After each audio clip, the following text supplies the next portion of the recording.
Hi, this is Chris Bentson, and it's time for another Resource Minute. Today's topic, where does it hurt? Sounds like you're going to the doctor, but this is you doctors, orthodontists, telling us where it hurts for you to be a practice owner. And interestingly enough, it's not in diagnosing and treating. That's the least problem that you have, but it's in more the softer skills that you may not be well trained in out of school, and that are the more difficult pieces of running your business. So let's take a look at each of these. I've added my own language to the top. This is a study that was done by an independent group called ISPO, IPSO, for North American orthodontists. It was sponsored by Dental Monitoring. It was done last year. But no surprise that the number one problem you tell us you're having is with staff turnover and staff training. So let's just walk through each of these with some ideas on 25. If that's your number one problem that you'd like to lessen, what are some ideas around there? One solution, I think, would be to engage with a consultant. They've seen staffs of all shapes, all sizes, large, small.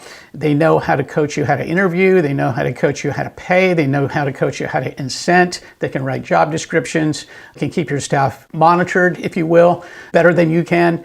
And so I think a consultant is a good idea if that's your number one struggle. The second one, practice growth and optimization, I think is around new patients, differentiation, and workflow optimization. There's three big problems there. But if new patients and making the phone ring more is what you need, then I think you need to investigate what kind of marketing ideas or company or help will make that phone ring more and translate into more starts. Differentiation, I think, is largely around digital. I think the consumer's ready for that. I think this is a problem that my generation probably doesn't embrace so much, but the younger ones do, and those are the practices anecdotally I can tell you that grew last year. So where are you on the digital scale with regards to not just aligners, but also digital braces? And the third leg of digital, which is remote monitoring, I think is very important. You might want to go deeper into any of those three categories. And workflow optimization is just, once you get all these digital things working in your practice, there's a lot of software and so forth, but maybe some project management training, some great products out there for that you want to investigate. I think Dr. Heather Hopkins has a great one called Asana, project management that gives assignments to your team, to you. It seems to streamline these kind of events. Patient management is about patient compliance. I don't think I'm any help to you there or don't have any great ideas. It is what it is. But patient engagement, I think, is largely centered for me around this idea of remote monitoring or some other ideas that you can have around communicating with your patients digitally. The consumer is ready for that. Practices that are doing this seem to have more engaged patients, the studies show. And so I think you really want to look at remote monitoring and your implementation of that as a way to engage your patient base.